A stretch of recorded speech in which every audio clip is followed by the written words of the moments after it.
ఓం నమో వెంకటేశాయ. భారతదేశాన్ని కుదిపివేస్తున్నటువంటి cockroach Janata party సిజేపీ kundali మొట్టమొదటిసారిగా నా వద్ద ఉంది. సో ఈ కుండలి దీని ద్వారా సిజేపీ పార్టీ యొక్క భవితవ్యం ఎలా ఉండబోతా ఉంది అనేటువంటి విషయాన్ని మనం తెలుసుకునే ప్రయత్నం చేద్దాం. సో సింహలగ్నంలో ఉండేటువంటి సిజేపీ పార్టీ యొక్క కుండలి రాహు మనకు లగ్న కుండలి ప్రకారం కనుక తీసుకున్నట్లయితే రాహు 7వ ఇంట్ల, శని 8వ ఇంట్ల, 9 కుజుడు, 10 రవి బుధ చంద్రుడు, 11 శుక్ర గురువులు. సో ఇక్కడ బుధాదిత్య యోగం కనిపిస్తూ ఉంది. రవి బుధుల కలయిక బుధాదిత్య యోగం కనిపిస్తూ ఉంది. అందుకనే విపరీతమైనటువంటి అటెన్షన్, విపరీతమైనటువంటి క్రేజు, విపరీతమైనటువంటి పబ్లిసిటీ వీరికి వచ్చింది, సిజేపీకి వచ్చింది. సో కాలసర్ప సహిత సంపూర్ణ కాలసర్ప సహిత రాజయోగంలో కనిపిస్తున్నటువంటి పార్టీ ఇది. సో 2026 అంటే ఈ సంవత్సరం అక్టోబర్ 31 వరకు దశాచిత్రం ప్రకారంగా వీళ్లకు విపరీతమైనటువంటి క్రేజ్ ఉండే అవకాశం ఉంది. సో తదుపరి మరి ఒక రకమైనటువంటి క్రేజ్ వీళ్ళకు వచ్చేటువంటి అవకాశం కనిపిస్తూ ఉంది. ఒకవేళ రాశి చక్రాన్ని కనుక పరిశీలించినట్లయితే ముఖ్యంగా రాశి చక్రంలో 10వ ఇంట్లో రాహు అనేటువంటిది చాలా విపరీత రాజయోగాన్ని సూచిస్తూ ఉన్నాడు.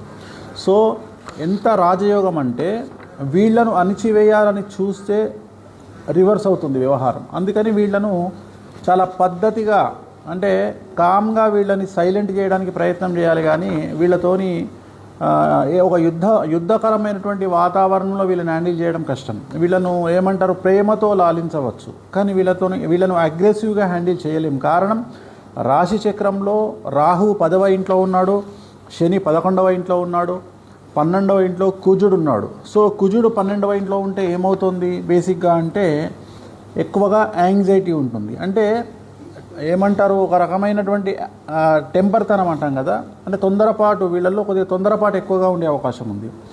సో జాతకరీత్యా కనుక తీసుకున్నట్లయితే ఇప్పుడు వీళ్ళు చేసేటువంటి డిమాండు ధర్మేంద్ర ప్రధాన్ మినిస్టర్ రాజీనామా చేయాలి. 100కి 100% ధర్మేంద్ర ప్రధాన్ రాజీనామా చేసే అవకాశం ఉంది.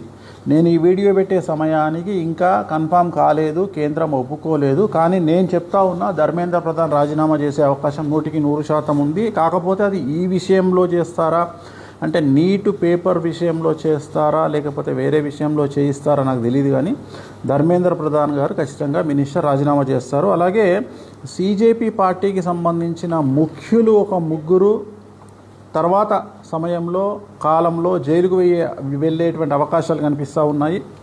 అలాగే ఈ పార్టీని కనుక తీసుకున్నట్లయితే ఈ సిజేపీ అనేటువంటి వ్యవస్థకు సంబంధించి ధర్మానికి, హిందూ ధర్మానికి, హిందూ శాస్త్రానికి కొద్దిగా వ్యతిరేకమైనటువంటి దిశలో వీళ్ళు వెళ్ళేటువంటి అవకాశం ఉంది. అంటే వీళ్ళు ధర్మము అనేటువంటి మాట పట్టించుకోకుండా కొద్దిగా డిఫరెంట్ స్టైల్లో వెళ్ళే అవకాశం ఉంది. ముఖ్యమైన విషయం ఏంటంటే ఈ పార్టీ వల్ల 100కి 90% డ్యామేజ్ జరగబోయేటువంటి పార్టీ బీజేపీ అని నిక్కచ్చిగా చెప్పుకోవచ్చు. ఎందుకంటే ఈ సిజేపీ పార్టీకి సంబంధించినటువంటి రాశి చక్రమైన, లగ్న చక్రమైన ఏది తీసుకున్నా నరేంద్ర మోడీ గారి జాతకం వీరితోటి షష్టాష్టకాలైనాయి. అలాగే భారతీయ జనతా పార్టీ యొక్క కాంబినేషన్ కూడా షష్టాష్టకాలైనాయి.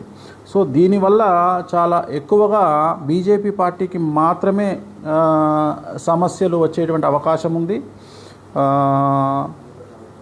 సో ఖచ్చితంగా రాబోయే కాలంలో భారతదేశములో ఎవరు ఊహించినటువంటి స్థితికి ఒక పార్టీని గద్దెను ఎక్కించాలన్నా, కేంద్రంలో ఒక పార్టీని గద్దె దించాలన్నా ఖచ్చితంగా సిజేపీ పార్టీ 100కి 60% ఇన్ఫ్లుయెన్స్ చేయబోతుంది అని చెప్పడంలో ఎటువంటి